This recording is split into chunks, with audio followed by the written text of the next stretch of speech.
Appamada and its programs are supported by your generosity, and your generosity and support makes such a difference. You can find a link for contributions on the website at appamada.org. Thank you.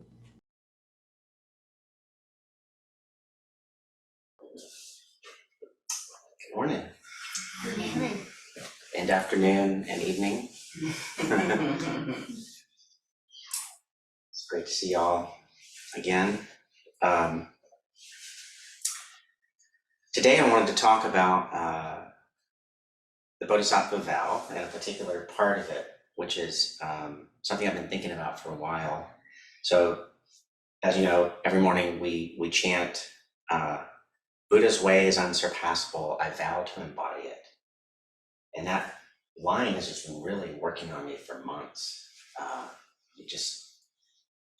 Preparing to be one of the head students, and just kind of in general, just really been thinking about, like, what does this mean?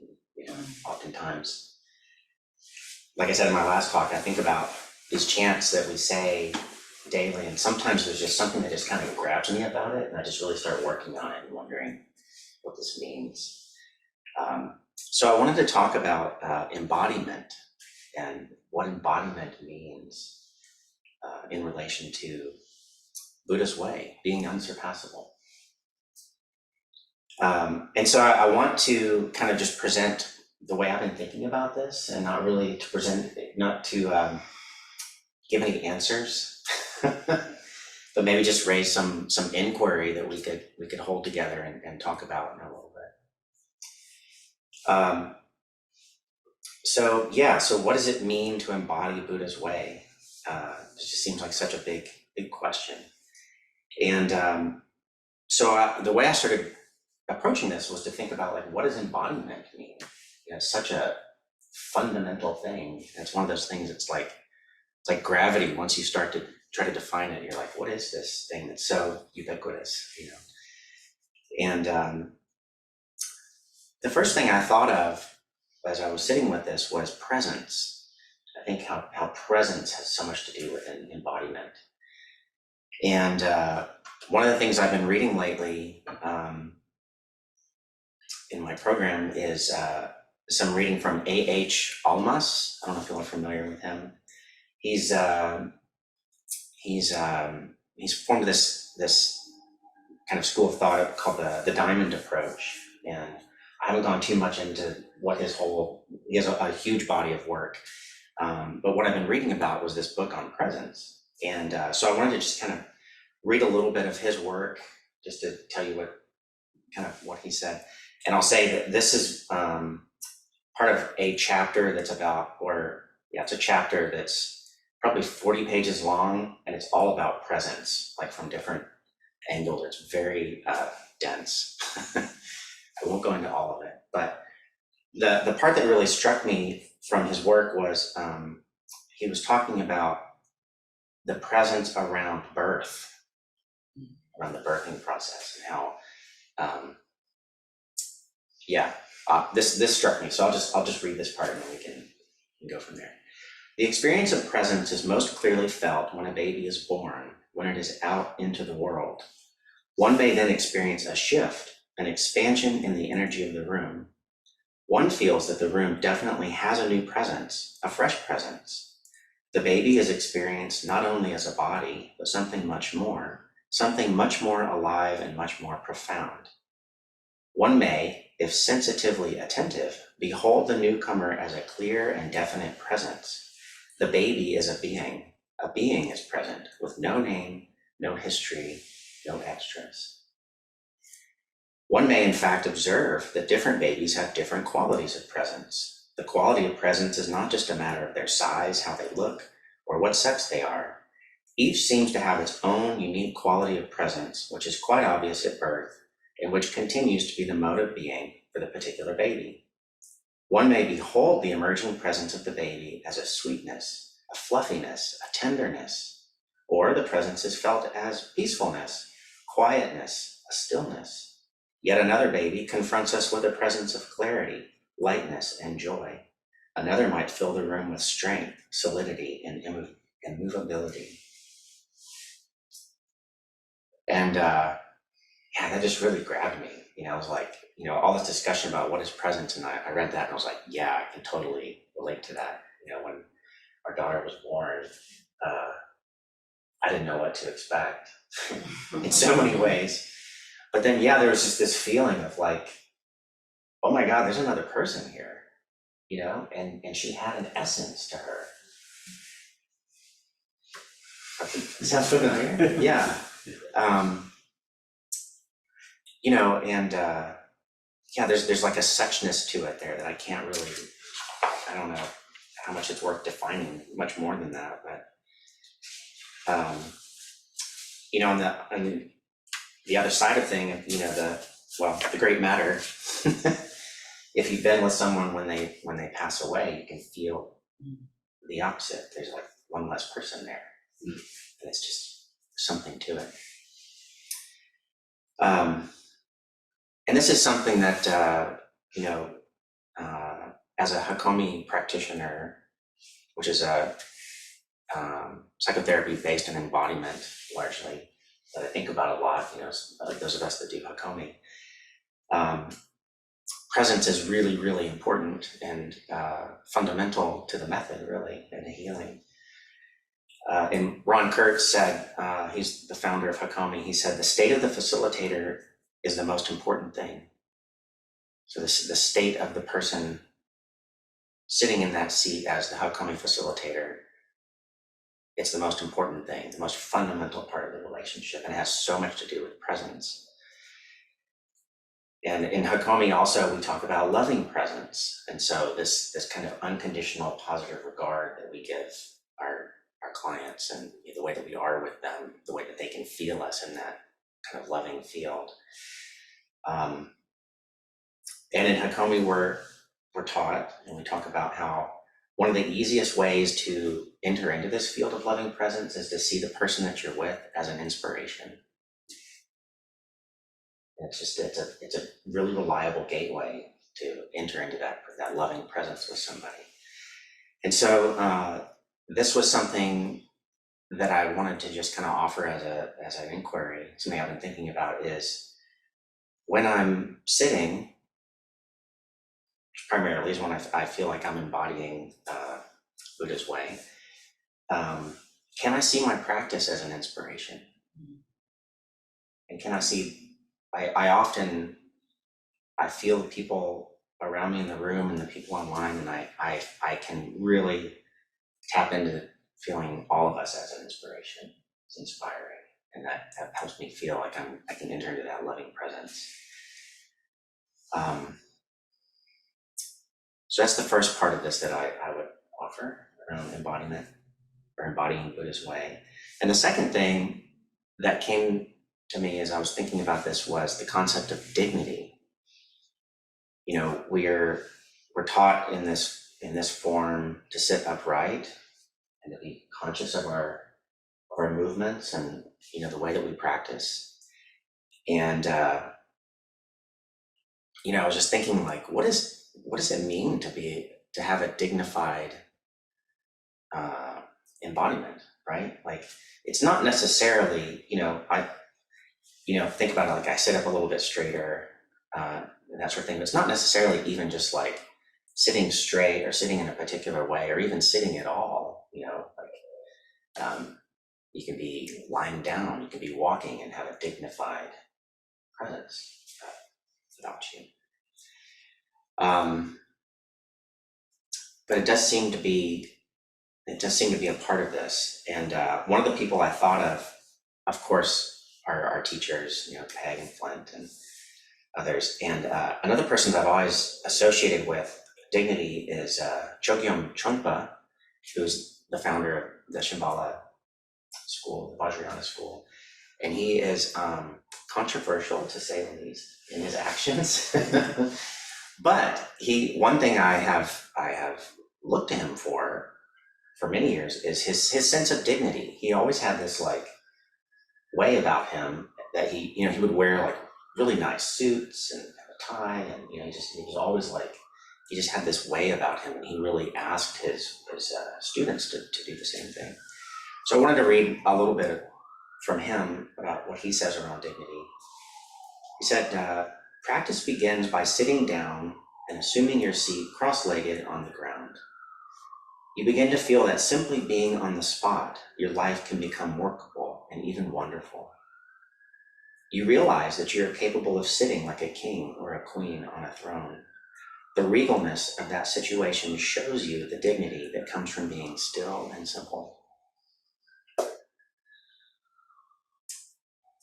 And I really rely on this in my own practice, because sometimes things can feel so chaotic. There's so much going on, just inside and outside, everywhere. And sometimes I feel like all I can do is just sit with some dignity in my own being to try to be with it, try to meet it. I also wanted to share something some teaching from Suzuki Roshi. And this is taken from one of his talks at the San Francisco Zen Center in 1971 about dignity.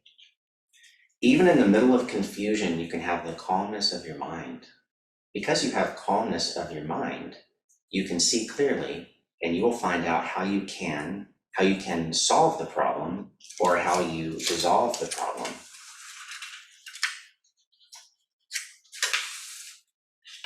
When you see it, problems will dissolve. You don't fight with it, but you see how it dissolves, or how it resumes calmness when there is no problem. To do so, what is necessary is the practice, the big decision to practice Zazen right here. Only when you have this confidence, you will have absolute dignity, not small dignity, not your dignity or my dignity, but like the sutra says, every deity in heaven will listen to you, will admire you and respect you. That is not just talk, it is not just story. It happens in that way, and it has been happening in that way for all of our Buddhist history. I really like the way that he said it's not just my dignity or your dignity, it's dignity. Which also drew me to one of the paramitas, which is diligence, effort, vigor, or virya, I think in Sanskrit. And to me, that's very much related to dignity. Like, what is the energy I'm bringing to the practice, right? Like, what is that thing that I'm bringing to the way that I sit? And again, it can take many forms. It doesn't just mean sitting in a posture. It can be. This is one of the things I want to talk about with y'all today. Is like, what does this mean to you? The third component of this that I thought was relevant was, as I, reading through the Bodhisattva vow again, the way that we chant it here at Appamada is we say, Buddha's way is unsurpassable, I vow to embody it. Buddha's way is unsurpassable, we vow to embody it. Buddha's way is unsurpassable, this vow embodies it. I was like, that's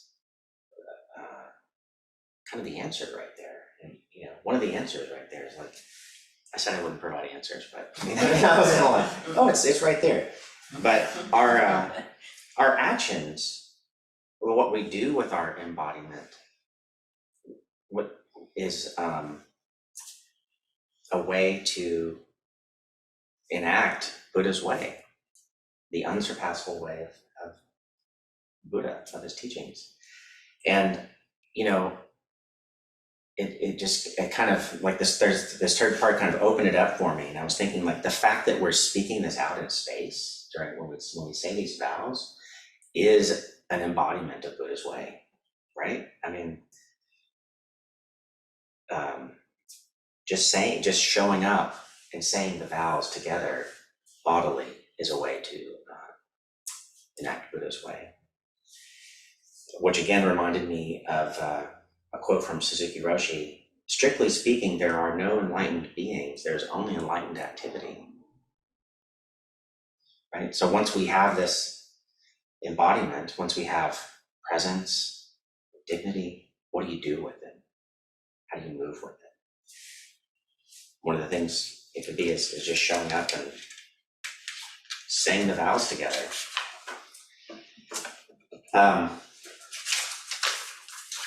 Yeah, that was that's pretty much it for the way I just wanted to offer kind of how I was thinking about this and breaking it apart like this, and then really was looking forward to holding this with all of you and seeing how does this land for you, and how do you feel like you embody Buddha's way in this. And just take any questions or reflections or deepening around any of this. Yeah, I was listening to a book last night, and the man was talking about. I'm so sorry, we can't see Anne. Oh. Sorry, Anne. I'll switch it to the other view. Okay. So I was reading a book last night, and the man was speaking about language and the development of language, and he was talking about our bodies as the armature of our voice. Mm-hmm. So like when someone plays the trumpet, Louis Armstrong, his armature makes his playing, his lips, his mouth, make his playing a certain way, an individual way. And I thought that was really interesting, that embodiment of voice, that it is a bodily thing. Taking those vows, saying those vows is it comes from our body. Yeah.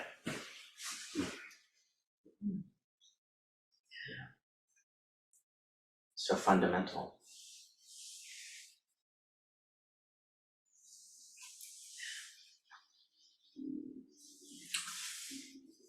I noticed that I'm most embodied when something kind of big happens. Like I was drilling a hole and all of a sudden my pant leg got caught in the drill bit. And also time stopped. And I started to say to myself,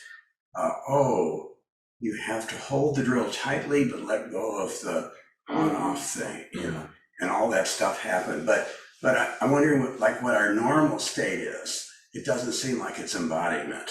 We're just kind of going along, and then something happens, and grief also really seems embodied, but many stuff doesn't, most of the time. Yeah. And I suppose with training, one can be embodied more and more and more. I think so, and I think that's part of the right effort. Bringing myself. How can I bring myself more fully into this moment, into feeling this? And the almost talks about that too in that chapter I was referencing. And presence. And about presence, and he was saying how when you're angry, when you're really angry, you can feel it. You can feel your you're lit up. I wonder if we gravitate to difficult things because we like that feeling. Difficult things will show up on their own.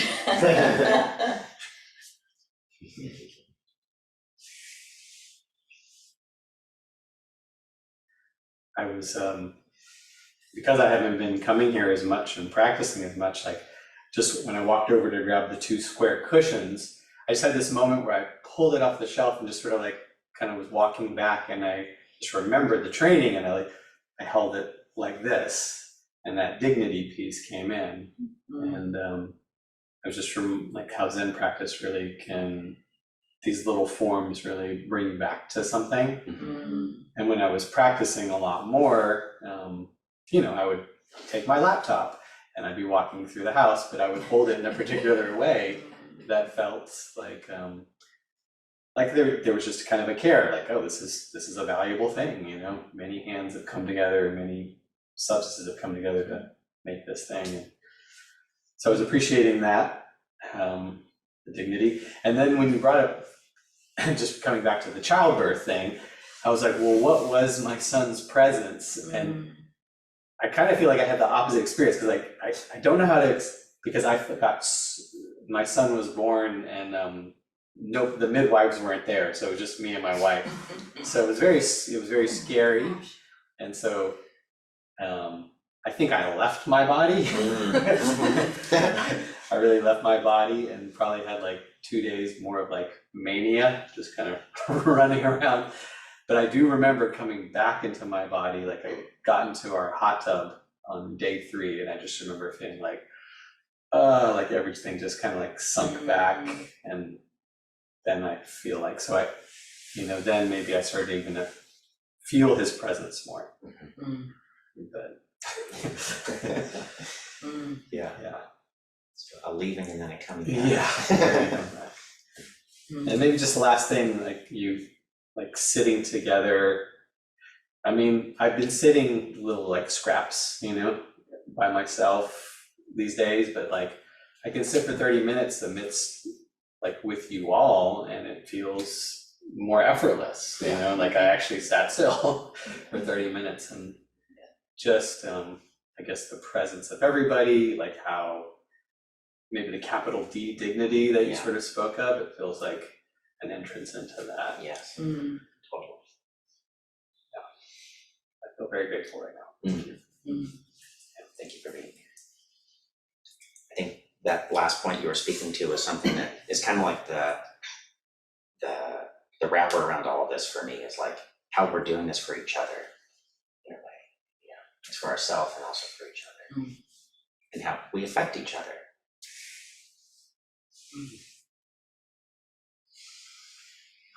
Marla. Good morning. The embodiment aspect, I want to comment on the difference between what I imagine it's like to be there in person and to be with you all online. Being alone in one's home, sitting, it's easy to follow the form and sit upright. And yet when studying the Dharma alone, there's something so different about being online and seeing you in the Zendo and all of the formality that you demonstrate and the dignity that you all have and the silence and the congruity of your actions. I feel like I'm with you, and it is such an important aspect of my practice to be with you. And I'm grateful for that, and just wanted to comment on how important your presence on my screen is, because you're there together. And I feel like I'm there with you too. Thank you so much, Marla. I would say conversely, we feel your presence as well there. I was thinking about that today as I was like thinking about this talk and looking at the screen, and I was like, yeah, y'all's presence is very much felt as well, and your practice is felt as well for us. Thank you. And Maria. Hi, yeah, I echo what Marla says. It is always wonderful to be together in this way. And I think for me, like, I vow to embody it. There's something about, I've talked a bit about it this week, but there's something about the forms for me, doing them over a number of years. With each passing year, it's like it cultivates a space within me that's ready for me to come back to, so that in the midst of like hecticness or difficulty or stress, my body remembers that place and comes back. So there's something for me, the forms are so, I didn't like them at first, years ago. I was like, why are they doing these things? What's all this bowing about? And, and then in time, I realized it so slowly helped me to meeting the world right now in this moment, in this very moment, again and again and again, every time we do it. And it's gradually kind of slowed me down in other ways. It's like, bringing in routine, little things around the house that you could call forms. Like every time I make a cup of tea, I come back to my breath. Every time I touch my front door, I check in, am I here? Am I awake? And it's kind of cultivating and bringing in those things that help us to come back. And for me, I vow to embody it. There's something about committing to coming back. It's just, we're always going to go away. We're always going to wander off. It's inevitable. You know, we live in a culture of distraction. We're trained for distraction, you know, and it's committing to that, just coming back again and again. And for me, it's been about incorporating ways to do that, because sometimes my system and body needs help to be reminded to come back. And that's where the forms come in. That's where these little things of taking a breath before making a cup of tea, or, you know, I'm walking up some stairs. Am I here? Am I in my surroundings? And really coming back into the room, into the surroundings, and back to my breath again and again and again. And that slows me down enough to meet the world and to notice my impact on the world, and to take care of my impact on other, more so than it would be if I wasn't coming back repeatedly. You know, if I wasn't committed to doing that, and if I hadn't practiced the forms all these years, I don't think it would be as embodied, you know, as like when we walk around a supermarket, you know, and do we take care of the things on the shelves? You know, do we take time to thank somebody, you know, that's helping us? And do we meet that moment? And for me, that's what embodying the vow is. It's about meeting the moment, meeting people, meeting each person fully present, checking in. Am I here? And if I'm not, come back. Now I'm here. Now we can begin. If you're here, I'm here. You know, it's that kind of just committing to come back again and again. So yeah, there's ways that we can really cultivate that and practice that, and then it makes it more of a, I mean, it makes us, for me, it's kind of brought me closer to my habits. You know, they say we're not going to get rid of our habits, but walk intimately with them, get to know them. And we can only do that if we slow down and if we kind of come back to ourselves. Otherwise, we're just fast and getting on with the world and kind of in it. And it's like Flint always says, you know, we can practice our conditioning or we can practice with our conditioning. And I think when I'm not here, I'm practicing my conditioning, you know, but when I'm present, I can practice with it and take care of how I am in the world, and hopefully alleviate some suffering that I might add to the world. And yeah, so yeah, that's for me. Yeah, the forms have been amazing. They've just been an incredible way to slow down. And any way you do that, you know, gardening or any task you might do, loading the washing machine, making them moments to just come back to breath and to just slow down and to be here and to notice the washing machine and what sits on top of it and what's on the windowsill. You know, it's quite often I'll be like, oh yeah, I haven't noticed that, you know, and it's really kind of just bringing in and taking in what's around for me. So yeah, anyway, that's Thank you, me. Maria.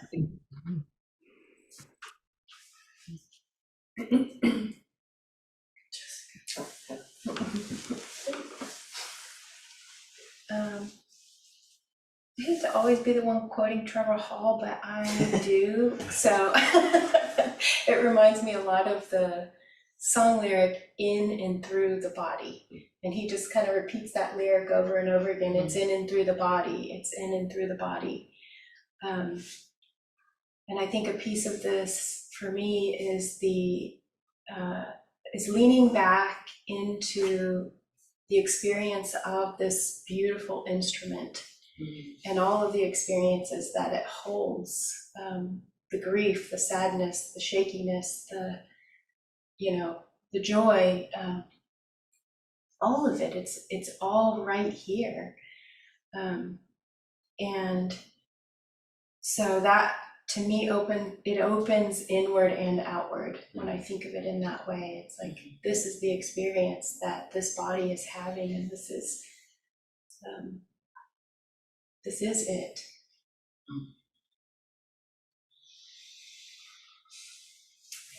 Yeah, this is it. This is it. Yeah, it's kind of weird when I find myself being disembodied in my thoughts, you know, like thinking that there's anything else. Yeah. Thank you.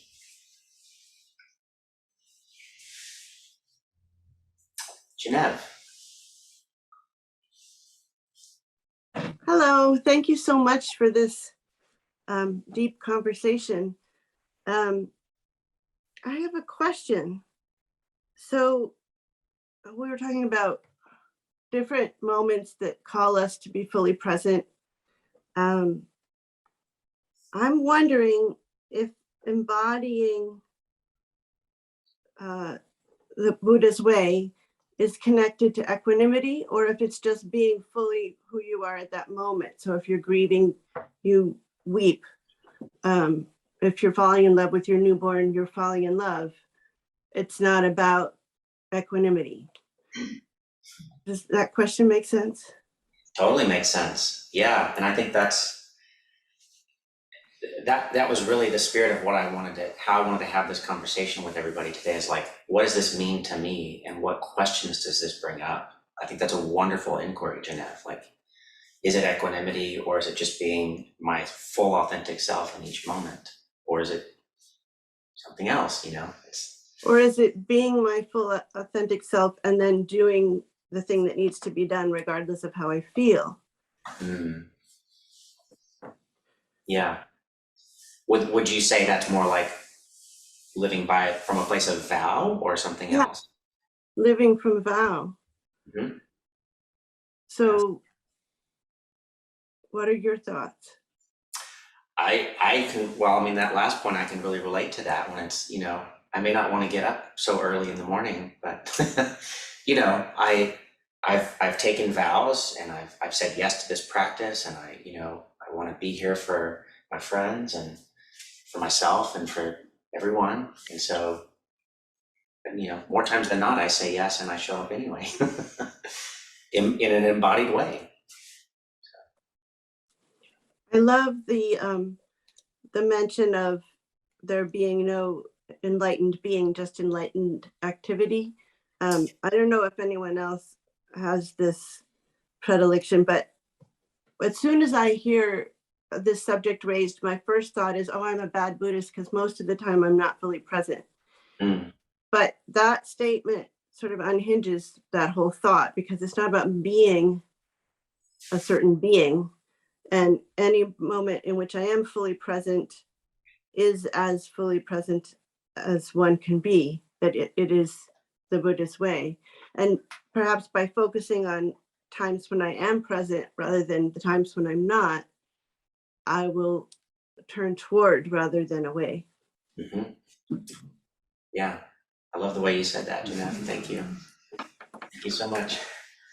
Sounds like a good band name, Bad Buddhist. Yeah. Yeah. Love that. Ellen.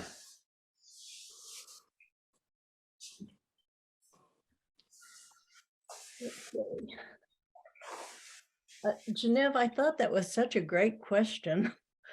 And so the way I started thinking about it was with the baby being born and falling in love with it example, because and how does equanimity fit into that?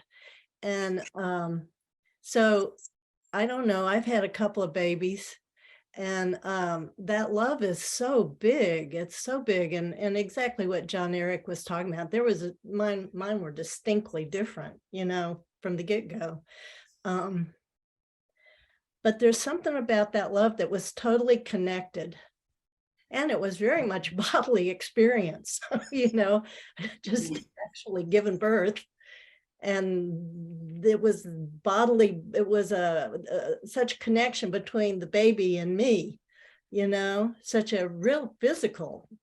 I mean, there was an umbilical cord. I mean, a real physical connection. And so that makes me think that at least in that kind of love, there was an equanimity because of the person, something about the personal, the connection, something about the connection. And I mean, I'm still puzzling on your question, but that was like the example that came up for me. Like there was, this wasn't like a crazy love, like, like a big infatuation. Like that's when you're not connected to yourself or something else. But in that particular love, there was a sense of groundedness and connection. And I see equanimity in that. And I think also, I can't remember your other example. Was it grief? there's a very much in grief. For me, when I experience grief, well, it can be wild and crazy for one thing, and then there's no equanimity in that. It's like all these crazy flashes of memory, and if anybody has been through grief, it's not easy. But as you start getting settled into it, for me, in my experience, I started feeling much more grounded. I had to take walks, like grounding was important. Mhm.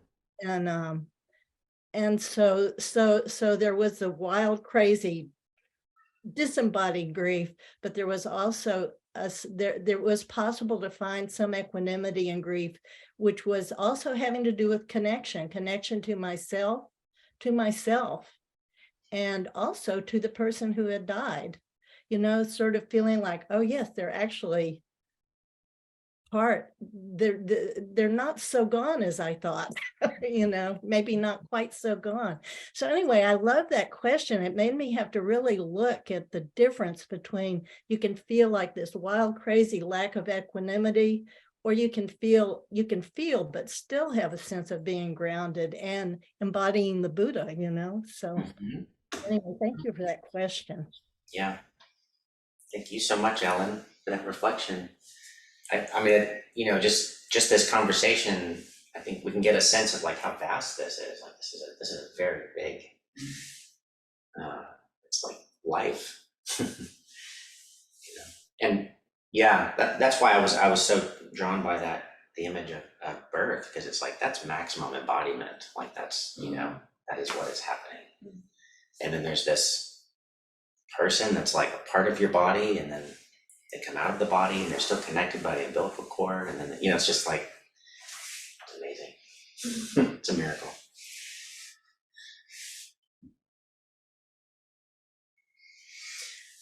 I was reminded of the chant we do about I take refuge in Buddha before all being, immersing deeply in the merciful ocean of Buddha's way. And the immersing in the ocean really seems physical to me, really feels an embodiment instead of I'm thinking about Buddha. Yeah. I'm immersing in an ocean. Yeah.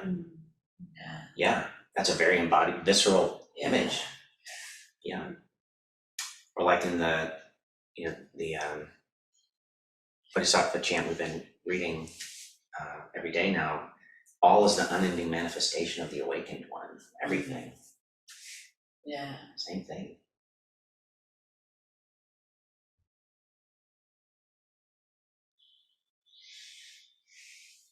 Well, thank you all for holding this with me. Really wonderful. I'm so grateful for your inquiries and your reflections and everything you brought to this. Thank you.